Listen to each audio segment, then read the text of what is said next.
liberty and justice for all. Are you recording? Yep. Thank you, everybody. We'll do a roll call here to determine the quorum. Councilor Baumgartner, here. Evers, Here. Ferguson, Here. I'm here. Howard is reportedly going to be a little late, but we do have a quorum. We'll get the meeting going here and call to order at 5:30. Okay, and now we'll engage the public forum portion of the meeting here. This is the time where we invite members from the public to address council. When addressing council, we ask that you provide the name for the meeting record. Speaking times are generally limited to 3 minutes. If there's some unfinished business to be taken care of after those 3 minutes, we'll work with staff to get that done. So at this time, if anybody is here from the public to address council, please identify yourself. You good, Sean? I'm good. Okay. Not seeing any movement here from for the public forum, so we'll close that portion down and begin the business portion of the meeting here with the setting of the agenda. We got the agenda here last Thursday. It's been unchanged since then. So you can take a look at any consent agenda items need to be pulled out for discussion or whatever the case is there. Otherwise, if everything is good, everybody, I'll call for a motion to approve the agenda. So moved. Second. Motion's been made by Ferguson, seconded by Evers to approve tonight's agenda. Any other discussion? Hearing none, all in favor say aye. Aye. Any opposed? Agenda is set as written. We'll move down to the consent agenda here. It includes regular meeting minutes of March 16, the mayoral appointment of Robert Miller to the Planning Commission, Resolution 36 calling for a public hearing for the proposed ordinance amending chapter 152, seasonal park maintenance and community center assistant job description, and March disbursements. Call for a motion to approve tonight's consent agenda. So moved. Second. Motion's been made by Baumgartner and seconded by Ferguson to approve the consent agenda. Is there any other discussion? Hearing none, all in favor say aye. Aye. Any opposed? Consent agenda carries as written. Moving down to discussion items here. 5A is the tree grant. We'll ask staff to walk us through the tree grant. Yeah, so I'm really excited to inform you all that the city of Olivia has been awarded a grant just over $200,000 through the Minnesota Department of Natural Resources Community Tree Planting Grant Program. The funding will support the city's ongoing efforts to address the removal and replacement of ash trees impacted by emerald ash borer. So this is a 1-for-1. We'll be removing 270 trees and planting 270 trees. I want to call out kind of two different things. The hat tip actually goes to the residents in Evo Seca for sending this grant information to the city and saying, hey, have you checked this out? So we really appreciate when residents get involved to share resources, to share ideas.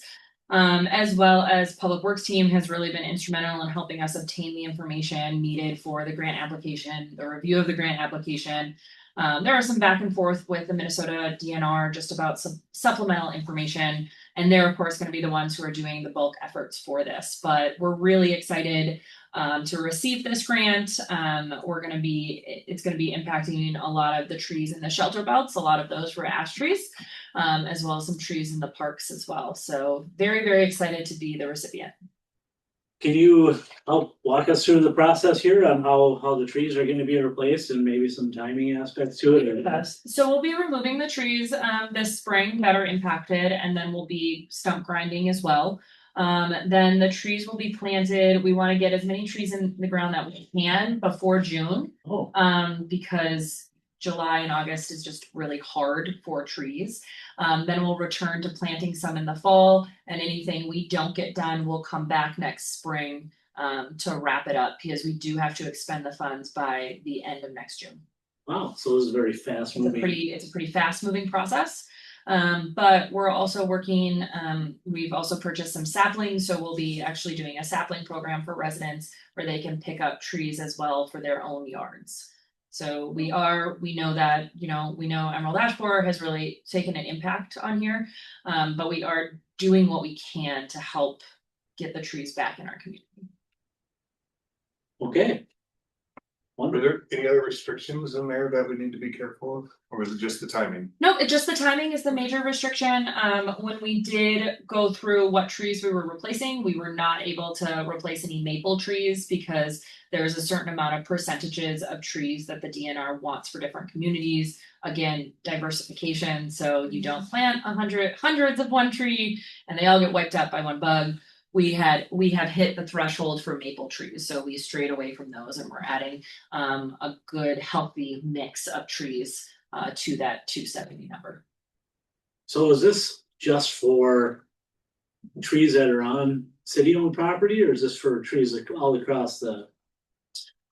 We specifically wrote this grant more to impact the trees that are going in our shelter belts and our parks. Okay. All right. And it would just be approving John to sign the contract at this point. And want to make a motion? I'll make a motion. Or what? You want? Yeah, second. Okay. All right, and the motion is to approve the grant from the state for the. Community tree planting grant. That's on. Yes. Yep. Motion. All right, motion's been made and seconded. Any other discussion? Hearing none, all in favor, say aye. Aye. Any opposed? Okay. Motion carries. Awesome. Good job getting that. But Thank you. Very excited. That's awesome. that's a big chunk of change. Little chunk of change for some much needed trees. The second one, we did the grant first because this one is about building repair item. So the next one is a community center lintel brick repair. So if you look at the very front of the building, you'll notice on the top level, there are some cracking between the center windows. So when we had some masons out to inspect the chimney repair of the building, which is part of the MDE grant, we also had them look at that brickwork too. We want to try to get out ahead of maintenance items, particularly as it involves brick, as opposed to always playing catch up from behind. So while we had two different people looking at the brickwork of the chimney, we asked them to also quote out this portion. And so our recommendation is to go with Lakeside Construction, which is a quote of not to exceed $6,000 for the repair. The other quote was in there, it was almost twice that amount. We have discussed this maintenance or cost with both our finance director as well as our public works superintendent, and I identified funding for this item, even though it wasn't planned within the public works professional services kind of budget amount of money. I just ask for your approval to move forward with that. Make a motion to have you guys move forward and repair the lintel brick. Thank you. Second. A motion's been made and seconded to accept the quote from Lakeside Construction. Lakeside Construction to repair the lintel masonry. Yeah. Any other discussion? Hearing none, all in favor say aye. Aye. Any opposed? Motion carries. Okay, moving down to the next item here, which is. Yes, Want me to catch up? all right. Page 50. All right, it's the first reading of ordinance 2026-07. Yeah, so this is an ordinance that originated in the city's planning commission. So as you are all aware, the planning commission has started looking at bulk regulations in our various zoning districts. They first started with R1 and R2. They're also now looking at the B1 bulk regulations. There's some formatting changes in this ordinance, as well as the major substantial change is changing the lot coverage definition to include not just a building for lot coverage, but also paved or otherwise impervious surfaces. And then in that table below, you can see we're actually increasing the maximum lot coverage to 80% when it was previously, I believe, 40%. So we've chatted with our engineers about our storm sewer capacity. They feel very comfortable with this change. We're making this change also in response to some development inquiries of people who do want to expand their business footprint, and were unable to do so when that was capped at 40%. Also, by changing that definition to buildings as well as paved or otherwise impervious surfaces, that business gets to decide, maybe it's a really large building, but just only needs a handful of parking spots, or maybe it needs to be a smaller building, but a big parking lot. So it gives them the developer that flexibility to choose what they want to do to really be responsive to their business concerns and demands. So that's what the first reading of this ordinance is considering. And I don't know if Mayor Hawkinson has anything to add. He's been on the planning commission with this issue. Yeah, we just take a look at a lot of the changes that have been made at the planning commission, trying to do what we can to be proactive about making development a little simpler in town here and having ordinances reflect, I don't wanna say loose, but more Manageable. yeah, there you go. More manageable, more flexibility in our building codes here, just try and make things as attractive as we can on the legal side of things anyway, and this is one priority that was identified that could grease the wheels, I guess, for some developers. And there will be a public hearing on this next meeting, but the first reading, we wanted to get in front of you in case you have any questions. Any questions? We don't need to make a motion on the first reading, do No. I shook my head, but then I definitely confirmed with Jasmine. All right, we'll move down to discussion item D, which is resolution 37. So this resolution is in response from a citizen who wants to widen their driveway. Our planning and zoning administrator, Marissa, prepared a nice memo for you all, which I think summarizes the issue very well. Essentially, our code has a requirement that it's a 24-foot wide driveway for a single family residence, unless otherwise recommended by the city engineer and approved by the city council. So we have a resident at the 1502 Bayberry Avenue residence who would like to extend their driveway from 24 feet to 31 feet, extending it by 7 feet. This doesn't require any additional curb cut or anything. They don't have that traditional 90-degree curb. So it's really just on them to extend.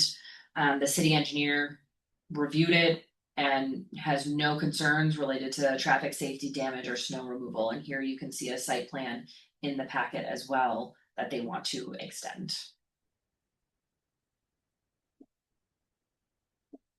And if you all are amenable to that, then we would have you approve the following resolution.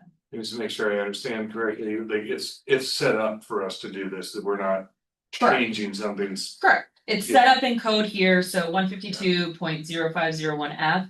Access driveways for a single family dwelling shall be not less than 12 feet, no more than 24 feet, measured along the property line between the curb faces of the driveway, unless otherwise recommended by the city engineer and approved by the city council. So that's straight from our city code. Good deal. Anybody have an issue with it? For a motion to approve it. I'll make a motion to approve resolution 37.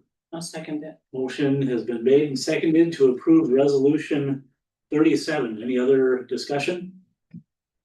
Hearing none, all in favor say aye. Aye. Any opposed? Motion carries. Evening, Howie. Hello. All right. So we're moving on to reports. So we council asked for kind of a report and update on the community center. So I wanted to share that all with you tonight. So you can see here the community center. It's been just over a year since we were handed the keys. We were handed the keys at the beginning of April of 2025, and it's come a really long way. So just wanted to kind of focus on how we got here, where it came from. So I wanted to remind everybody of the two graphs from our comprehensive plan. So our comprehensive plan, one of the questions here, in your opinion, which types of businesses or services are most needed in Olivia? Second place, the first place was restaurants, not surprising to anybody. Second place was public facilities when they mentioned community center, social services. So nice to see that the city has moved forward, kind of checking that box. The second question, the comprehensive plan survey that dealt with this issue was how do you improve Olivia's downtown?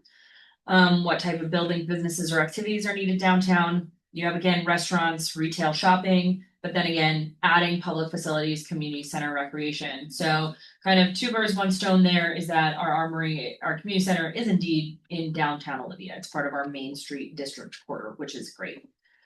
It also, when we're looking at our comprehensive plan goals that we as a city said that we want to strive for, our goals for a community center really fall under this park and recreation goal. So strategy 3.1, indoor community recreation center.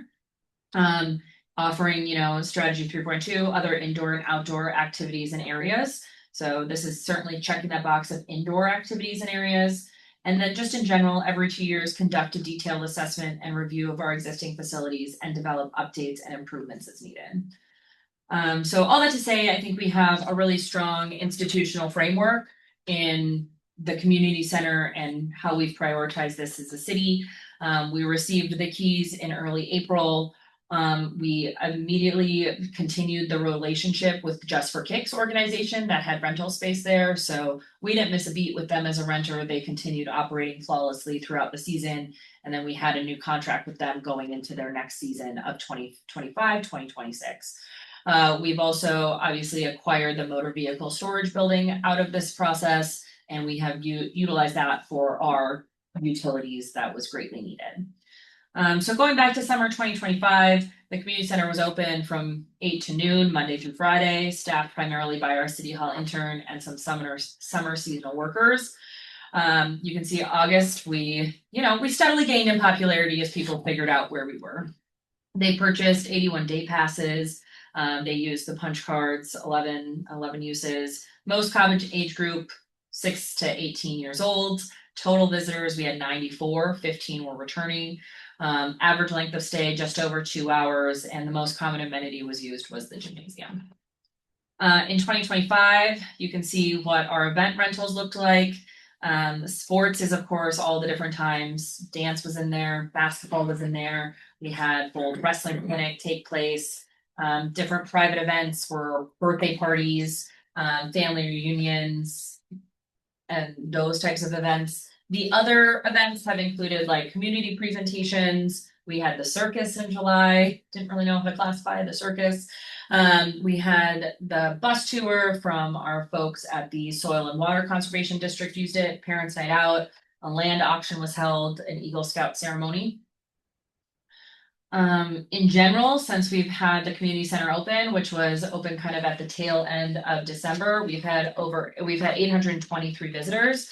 This is through the end of March. So I haven't counted this past week, but through the end of March, 823 visitors. You can see the total attendees. You can see kind of the breakdown between who attended Open Gym, who attended Cornland USA, and which days that they attended. So kind of important to note, Monday and Wednesdays were primarily days staffed by our volunteers where only the gym was open for walking. There was one Monday, President's Day, where we were open in the morning and we opened Cornland USA as well. But when we were staffed by volunteers, it was really only the gym being open for walking because that's what they wanted to do. That's the program that they were volunteering for.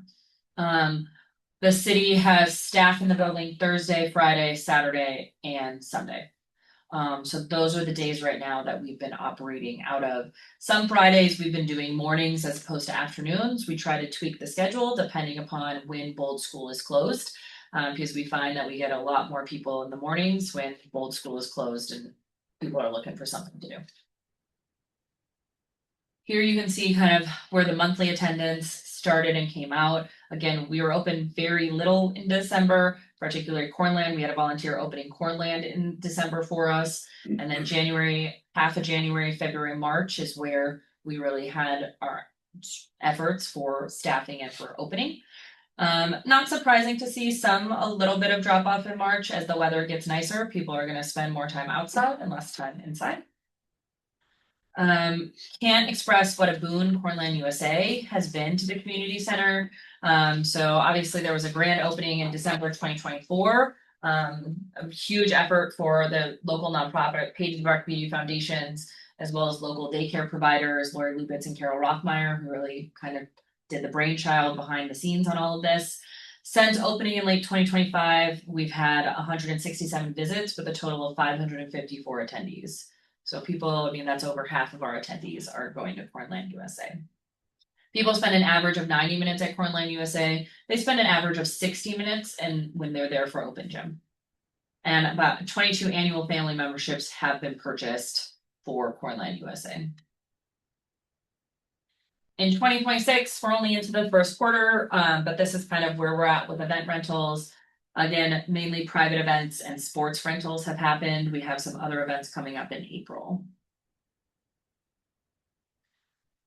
We have received a number of grant awards for the community center. So a $13,000 grant with the University of Minnesota Extension, the Regional Sustainable Development Partnership, for developing a business plan for the community center for long-term sustainability, which we hope to present to you this summer.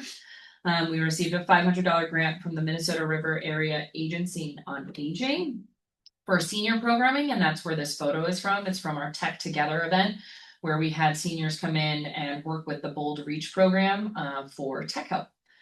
Then we're working with the county HRA EDA as well as the hospital with the $440,000 for the Minnesota Department of Education grant. We have received money to go do an energy audit for the building, $1,000 from the Sons of the American Legion for tables and chairs, and $1,500 from Olivia Hospital and Clinic Foundation to support physical activity programs. In general, our marketing efforts for the building, we have had an ad in the Red Bell Register and the Shopper. We put out a community survey at the tail end of 2025 to get a good idea on what people want to see, what days they want it open, activity-wise, hours. We added 2 new websites on the city's website, both for the community center as well as one for the Cornland USA. We're regularly plugging programming and hours on the city's social media and accounts, which is Facebook and Instagram, and we have claimed a Google business storefront. So when you search Olivia Community Center, our Google listing does pop up. And if you want to review it, that would be great to give us 5 stars. Looking ahead, kind of what's next to the future, a little bit of an update on just where we're at with the building improvements. So security cameras and card reader access have been installed. Updated elevator, MEI, is on site and is working on updating the elevator. So they're about 1 week into the installation. The AC in the gymnasium, Chapel Central, was on site delivering equipment there today. Although still working on the HVAC front end system. The flooring, a contractor has been selected. The brickwork for the chimney, a contractor has been selected. We are still now focusing our efforts on painting. And then the last thing that we will focus our efforts on are furnishings, because furnishings can really skew depending upon where we're at with the budget for the grant. Our summer schedule, when we have our summer help, it will primarily focus on Monday through Friday, because a lot of people have plans for the weekends in the summer, and this way we can also balance the requests. We're getting a handful of requests for weekend rentals for the summer for different celebrations and events. So this opens those weekends to rental income and prioritizes the community center open for the summer. So trying to figure out what type of programming could look like this summer for the youth and just general community members as well. So that's where we're at. Questions? If you haven't been, highly recommend you to stop by. I will say our 3 staff who are there, we have 3 rotating staffers. They've all been excellent. They all bring a lot of good strengths. They offer great customer service. They've been really good at providing feedback on tweaking operations, what works well, ideas that they have for improvement. So they've been doing a great job.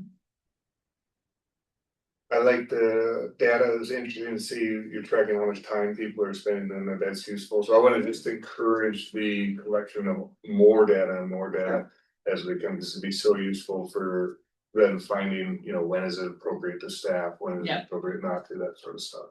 Yeah, that's exactly what we're trying to do. We're trying to figure out, okay, is it more popular in the mornings versus afternoons? Should we tweak our hours here and there? So we're kind of, again, playing around. April, our Sunday hours will be slightly different. Instead of, I think they were noon to 5, they'll be, or 1 to 5, they'll be 11 to 3 instead. So we're tweaking it a little bit earlier. So we are tracking, we're tracking a lot. We know who's going to be looking at the information. I think after Saturday, you can assume we probably have had 1,000 visitors. We had a big event there, and I think there's probably like 175 people. And we had a pancake feed. It worked out really well. The space flowed really well. I was we were a little behind on the pancakes, but I think the space worked out perfect for it. I think everybody, even with a group that size, everybody was able to find a place to sit. And we got some really good exposure to the community center, so. Yeah, it's a good space, and I would encourage anybody, if you're looking to have some sort of fundraiser like that, or just looking to serve a whole bunch of people. And wanna do it in a nice spot, the community center is a good spot for that, so. Encourage any of our service organizations to give it a look. And we will be, as part of the Rural Sustainable Development Partnership, we will be doing some more focus group community engagement surveys. Particularly, we're gonna try to divide it into 2 different groups. They wanna ask some questions to people who obviously are in the community center using it already, but then they also wanna reach out to different members of the community who haven't utilized it yet and kind of understand what might be their barriers to entry. So we obviously have tracked who are our users of the community center quite well. But I'll be reaching out to all of you to see if you can help us figure out who should be in the focus group, who maybe hasn't been by, to see if we could better understand their viewpoint for them. It only takes about an hour of their time. It's not a heavy commitment. We just want to hear their feedback. So that's what I got for the community center. I have a couple of other things, but don't want to move on in case people have other questions. Everybody good on the community center? Yeah. So another thing I want to report out on, as you may have seen in your drive walking around town, you might have seen for sale signs that pop up on some Olivia EDA owned land. So this is the Olivia EDA being a little bit more aggressive in a nice way about their development opportunities that they have for sale. So they have 2 commercial development opportunities and 1 residential. And so if you know of anybody or if anybody asks you questions about it, please have them reach out to the EDA director here. And, we're interested in hearing what a developer wants to do with the space, what partnerships might be had between the developer and EDA. But we're excited to see if these signs help us attract anybody new or anybody who's been thinking of an idea who already lives here and just hasn't known where to put this idea. So that's what we're hoping to do with the signs. We've made them pretty evergreen, so if there are other opportunities that arise in the future, we should be able to just move them around.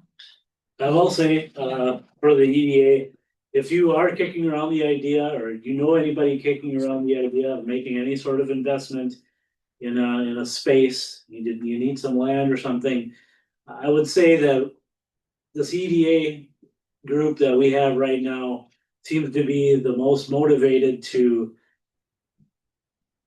invite businesses into town. I think if you've been kicking around the idea of investing and planting a business in town, now's the time to do it with what we have on the EDA right now. Who we have on the EDA. Any other questions about those parcels? The other thing, just to provide you with kind of an update on the Highway 212 Boulevard mowing, we have reached out to MnDOT. They have confirmed that typically the landowners adjacent to the ditches or boulevard do take the responsibility of mowing. We are thinking of just going kind of the old-fashioned route, that instead of making it really complicated, of just reaching out to landowners personally and saying, hey, this is the situation we're in. Would you be receptive to taking on this share? The city of Olivia has been doing it for a number of years. It's really not our responsibility. Let's be a good community partner to move forward with it. So that's kind of our proposed solution to that. We're working on kind of a friendly community pride focused letter to those business owners, just letting them know, the city of Olivia is backing away from this because it's not ours, it's not our commitment. To see kind of what type of positive conversation can be had. So that's kind of the direction we're going. We're not necessarily saying you have to do it, right? That's a MnDOT thing, but we're just saying, hey, this is how things are usually handled. We're kind of backing off from this route. And then the other thing is on Wednesday, Jasmine and I are very excited. We're going to be participating in the Bold Career Fair. We get invited by the Chamber of Commerce every single year to participate. This is our 3rd year going. So we'll be talking to all of the students about the many varied jobs of city government and how their interests might ally with a career with a municipality.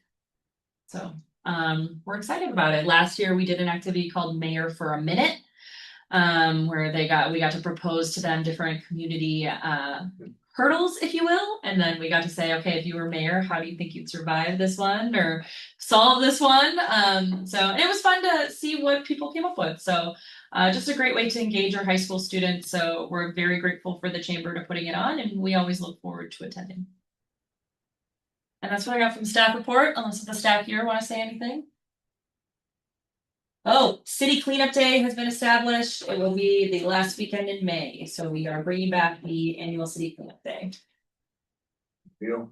For the weekend after Memorial. The weekend after Memorial Day, we'll be doing a mailing to everybody.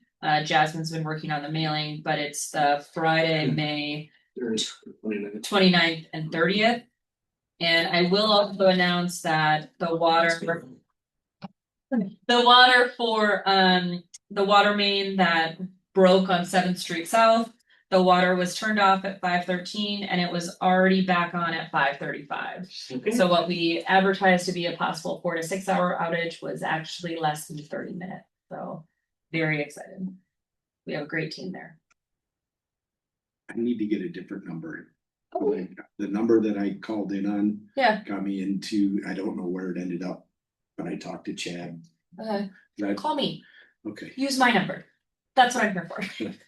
I have all the right numbers, so you just reach out to me, and I'm happy to Just get that one more, message. it was when the water was bubbling up out of the street that far. Yeah, You weren't the first one that came to my mind. I understand that. I'm just letting you know. Feel free to reach out. Try and tamp it down. No, I saw it when I was pulling up to it with the mail truck and I thought, oh no, this isn't good because it's coming out of two sides. And if I go across that in the mail truck and sink, my day just went from bad to worse. Yeah. And I don't need that. Yeah. Oh, So, yeah. I understand I wasn't your first thought, but please Yeah. feel free. Give me a call, shoot me a text. I will make sure it gets handled. No, on, keep that in mind. Any issues? Well, you're always my first thought, so I was gonna say, that's the easiest one. feel free to direct them my way, and I will disperse them accordingly. we have any reports from council at all? We had a full meeting. And looks like we need a filter now, so we're gonna look into that. Tracy had some information in an email that sent out recently. What else happened? We were talking about the budget. Have a changing up the budget, summer and schedule. The summer schedule and how it shouldn't be as effective as it was before. We should be coming back up onto it because the construction, that entryway is now available. So, but there might be some issues if they have to like shut the light off for construction or anything like that, that might cause some issues during, which happened a couple times last summer. I guess, Yeah. shut the lights off over Yeah, front of the pool. which- What But people were in the pool? yeah, Oh, so, The positive side is our emergency lighting in that Yeah. room works. yes, It's just not enough to fully light the pool. So Yeah. we're working on that. yeah, so. That's your way to the exit. Yeah, well, I mean, I think she said they found flashlights or they had flashlights pretty quickly and it was one person. But, yeah. An so- adult as well, Yes, an adult. a regular And, swimmer. and so they weren't afraid or anything, it was fine, but. That shouldn't be happening. Tracy has set up for them to talk to her if there's gonna be anything like that going on. Ahead of schedule so that she can announce it and, anything else? Are there any ongoing efforts to increase revenue? Yep, she's looking into getting more classes, adding more classes. We discussed possibly classes in a different time of the year, not just during summer. We added them this spring, Yeah, so there's a spring, summer. yeah, we're halfway through the session right now. Yeah, so, yeah, we're trying to get more revenue and the thing is that we can't really base the income on the pool. On the last, how many years, because we had the fire, now we had the construction, and it's just. When you can't be openly consistent for certain hours, people don't go. Right. You know what I mean? You can't go somewhere and they're, you know what I mean, constantly closed when they're supposed to be open and then you're gonna keep going, you just stop. But this summer should be different. This summer should be open when it's supposed to be open and we should be having open swim and more lessons, so. Yeah, and then I think there's a charter school out of Redwood that's Mhm. also renting the pool for a Yeah. few times too, so. Yeah, we're getting more revenue. Yeah, you get to keep that up. I don't wanna lose focus on trying to utilize that asset more. Fill it. Yeah. People. And also, you can rent it for birthday parties too, people, just throwing that out there. So, or any party, or just to rent it, Yeah. just one by yourself. If you really want to have it, Whatever. Body image problems, rent the whole pool. I'll take the whole pool for a couple hours, thanks. Any other reports from council? I think we had a EDA meeting, but it was one of the super quiet ones. I can't talk about. So. they're working on advancing the EDA priorities that they outlined earlier this year. Yeah, it's a good sign when there are closed meetings at the EDA, so. Okay, well, with no other business on the agenda, I'll call for a motion to adjourn. So, Second. Motion's been made and seconded to adjourn. Any other discussion? Hearing none, all in favor say aye. Aye. Any opposed? Okay, we are adjourned. We're gonna switch into a work session. Chief, you Sean? don't like